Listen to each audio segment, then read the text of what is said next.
Hello दोस्तों, कैसे हैं आप। एक बार फिर से आपका स्वागत है आपके अपने YouTube चैनल GK अड्डा 360 में। और आज जो टॉपिक रहा है यह करंट अफेयर की टॉपिक है।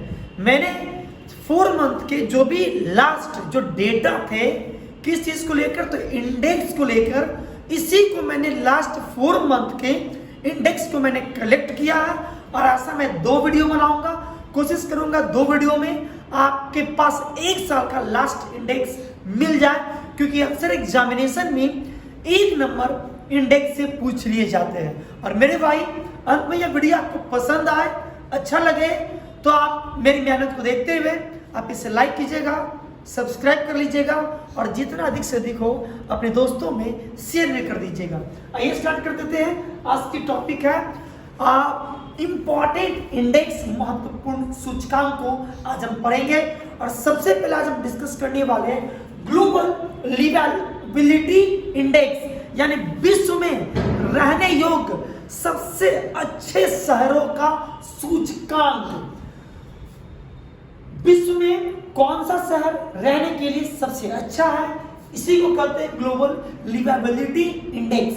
अब हम बात करते हैं जारीकर्ता। मैंने कल जारी लिख दिया है, एक्चुअली ये क्या होगा, जारीकर्ता। इसको कौन जारी करता है, तो ब्रिटेन का एक इकोनॉमिस्ट ग्रुप है जिसका नाम है EIU, यानी इकोनॉमिस्ट इंटेलिजेंस यूनिट, यानी इकोनॉमिक्स इंटेलिजेंस यूनिट जारी करती है कि विश्व में कौन सा शहर रहने के लिए सबसे अच्छा है। और इस बार जो नंबर 1 रैंक दिया गया है, नंबर 1 रैंक पर रखा गया है वियना को, नंबर 2 पर डेनमार्क की राजधानी कोपेनहेगन को, और नंबर 3 पर स्विट्जरलैंड का एक जगह है जिसका क्या नाम है, ज्यूरिख। तो नंबर 1 पे कौन है, नंबर 1 पर इस बार रखा गया है वियना, ऑस्ट्रिया की राजधानी वियना। नंबर 2 पे रखा गया कौन, कोपेनहेगन जो डेनमार्क की राजधानी है, और नंबर 3 पर ज्यूरिख जो कहां पड़ता है, स्विट्जरलैंड में। तो नंबर 1 पे वियना, नंबर 2 पे कोपेनहेगन और नंबर 3 पर ज्यूरिख। अब हम बात कर लेते हैं सबसे अंतिमवा स्थान किसका रहा। तो इस बार सबसे अंतिमवा स्थान, यानी वह शहर जो रहने के लिए सबसे बेकार है, अच्छा नहीं है, वो 172वां रैंक पर रहा। और वो रहा सीरिया की राजधानी जिसका नाम क्या है, दमिश्क। दमिश्क किसकी राजधानी, सीरिया की। अब हम बात कर लेते हैं भारत की। भारत इस बार जो डेटा जो कलेक्ट किए गए थे, इस डेटा में भारत के 2 शहर को रखा गया है। सबसे ऊपरी पैदान पर रखा गया दिल्ली को, और उसके बाद रखा गया मुंबई को। दिल्ली को 112वें पैदान पर रखा गया, जबकि मुंबई को 117वां स्थान रखा गया।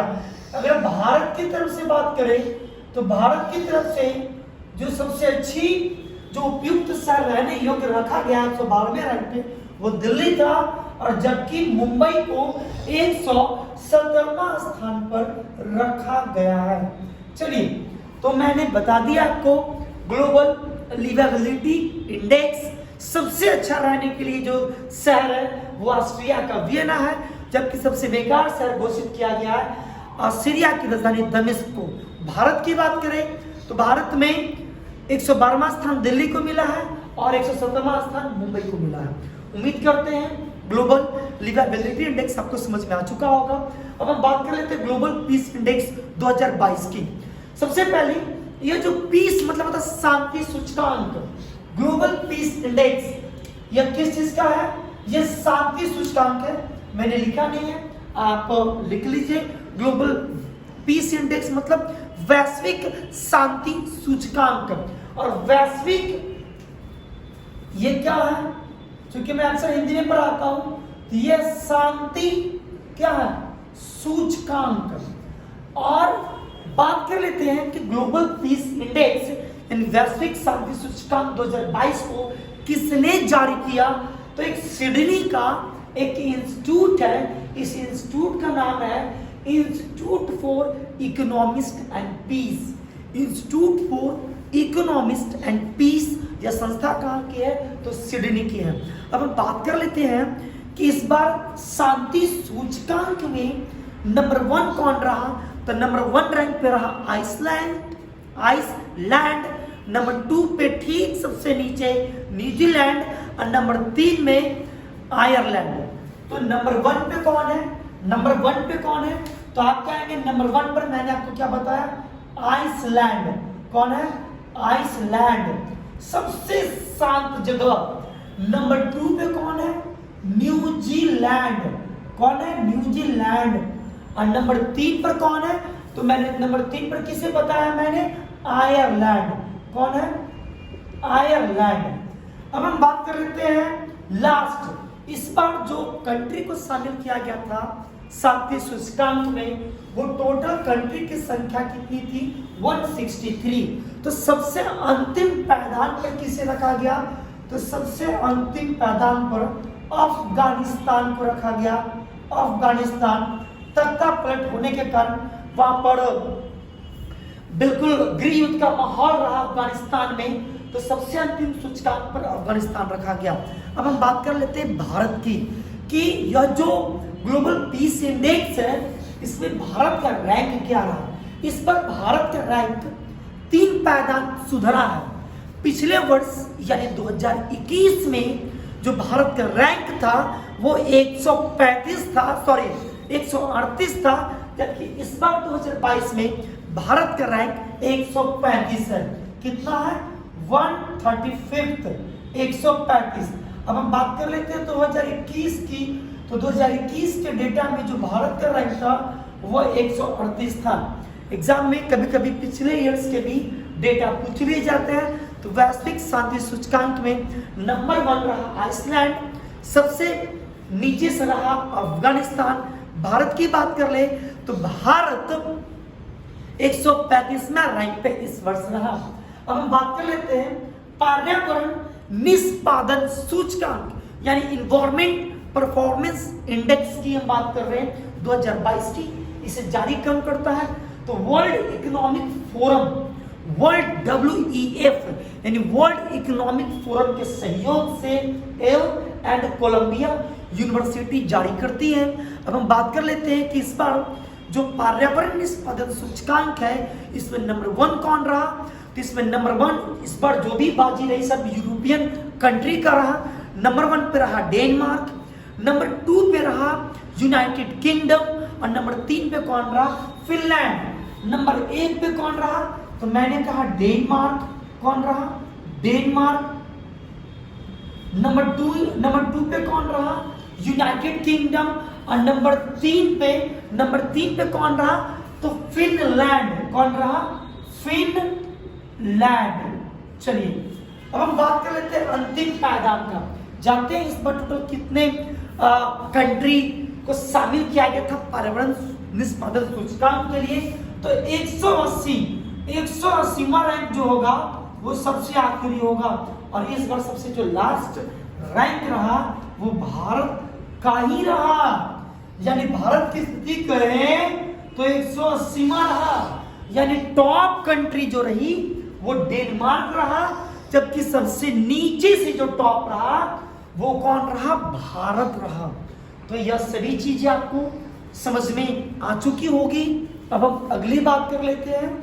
अगली एक चीज मैंने बताना भूल गया कि भारत का जो पिछले वर्ष यानी 2021 में जो रैंक था वो 168 यानी 168वां रैंक था, लेकिन इस बार स्थिति भारत की बहुत बदतर रही। इन्वायरमेंट के मामले में भारत का रैंक जो रहा सबसे लास्ट 180वें पायदान पे रहा। इस बार भारत का जो एयर क्वालिटी काफी गिरा रहा, यही वजह रहा भारत के जो रैंक सबसे नीचे रखे गए।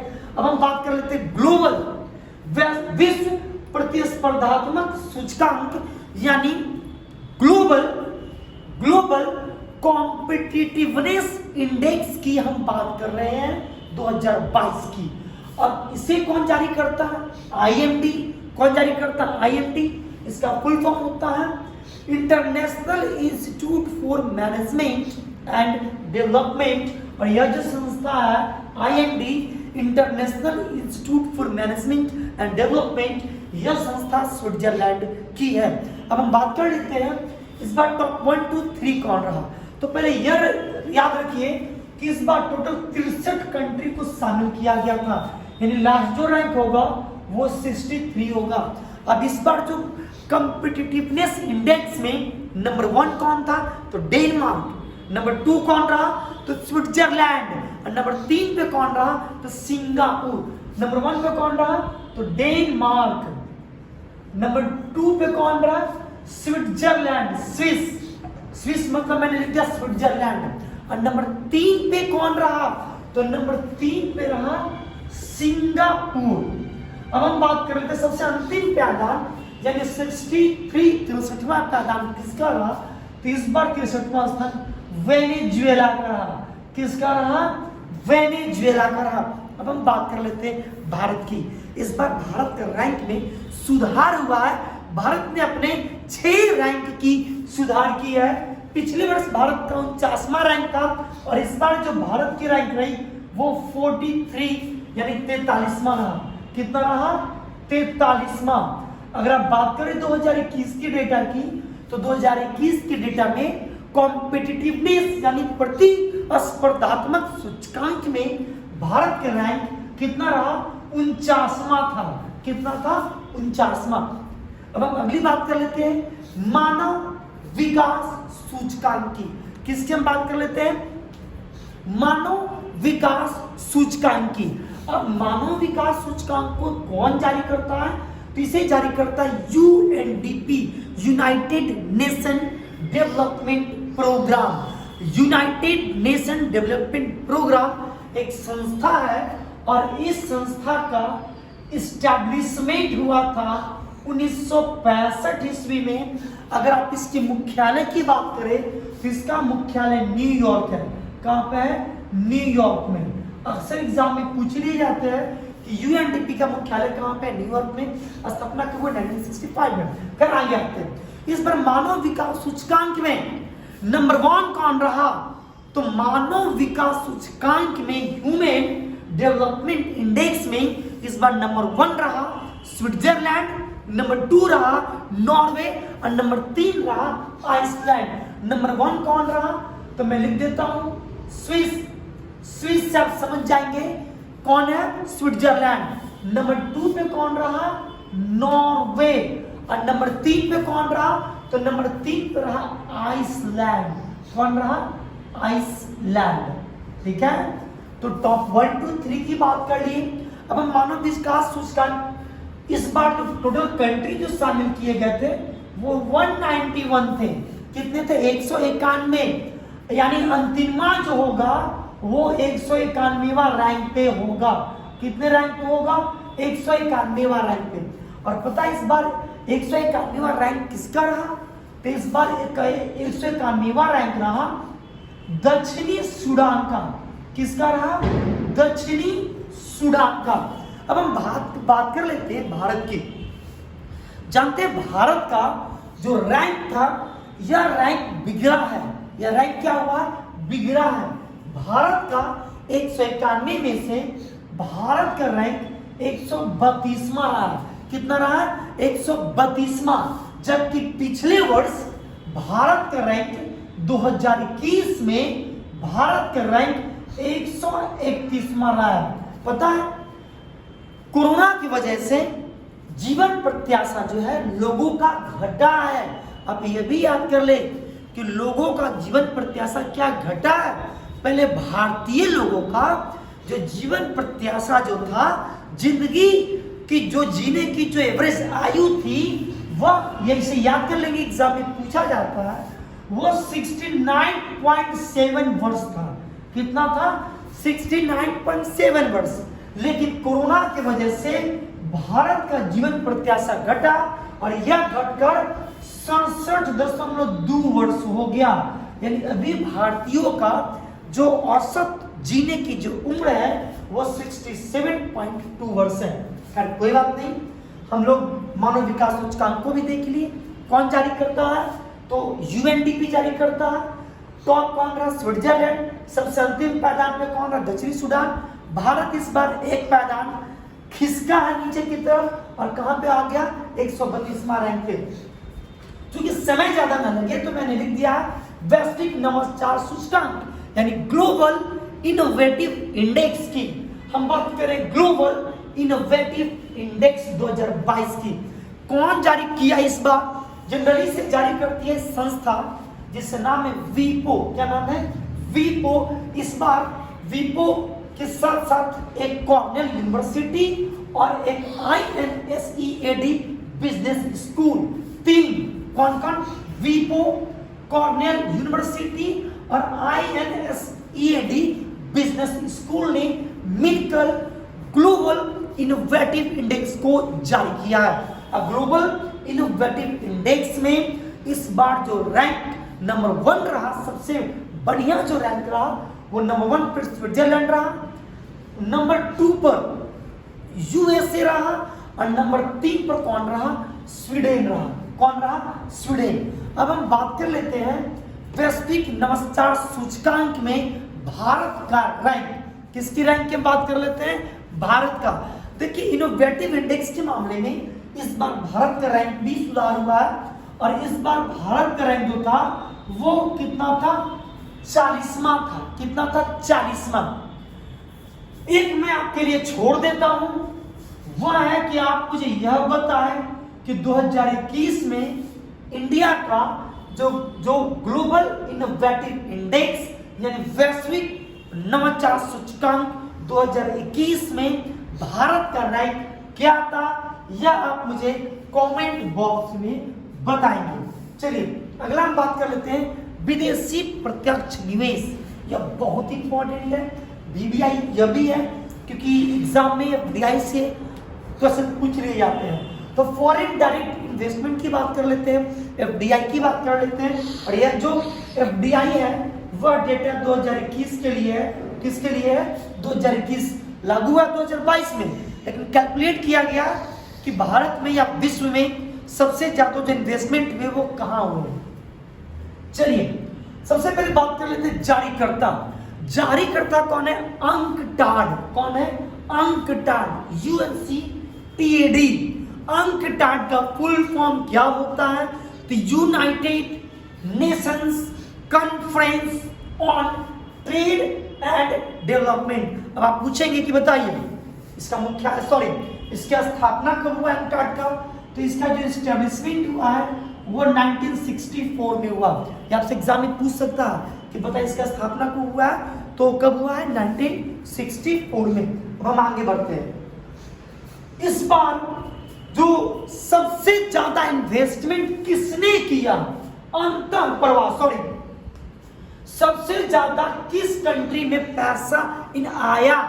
अंतःप्रवाह मतलब किस कंट्री में इस बार सबसे ज्यादा इन्वेस्टमेंट हुआ? किस देश में अन्य देशों ने सबसे ज्यादा पैसा इन्वेस्ट किए? तो इस बार जो सबसे ज्यादा जो पैसा इन्वेस्ट हुआ इस मामले में नंबर 1 रहा USA, नंबर 2 था चीन और नंबर 3 रैंक रहा हांगकांग का, जहां पर सबसे ज्यादा फॉरेन डायरेक्ट इन्वेस्टमेंट हुए। अब हम बात कर लेते हैं भारत की।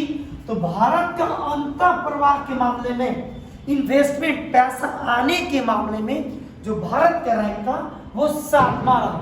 कितना रहा? 7वां। अब हम अगली बात कर लेते हैं बाह्य प्रवाह कि किस देश ने दूसरे देश में इन्वेस्टमेंट किया, किस देश ने अन्य देशों में पैसा लगाया, इन्वेस्ट किया, और इसी को क्या कहते हैं हम लोग?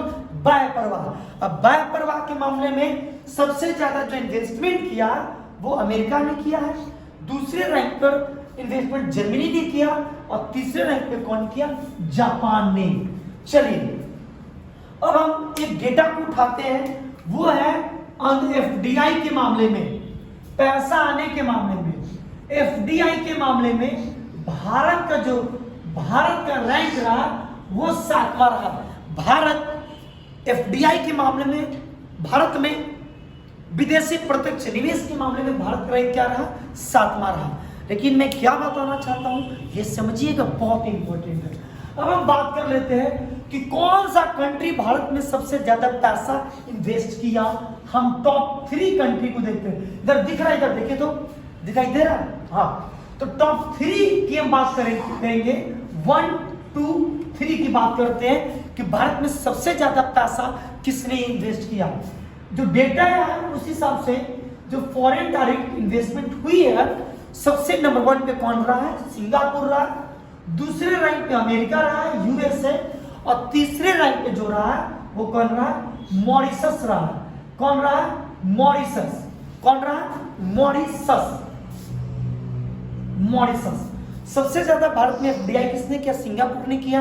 अगर आप परसेंटेज भी पूछेंगे तो मैं कहूंगा लगभग 27% भारत में जो एफडीआई आया है वो सिंगापुर ने किया है। यूएसए की बात कर ले तो वो लगभग 17% आया है, और मॉरिशस का डेटा भी लगभग इसी के पास है, 15% के आसपास मॉरिशस ने किया है।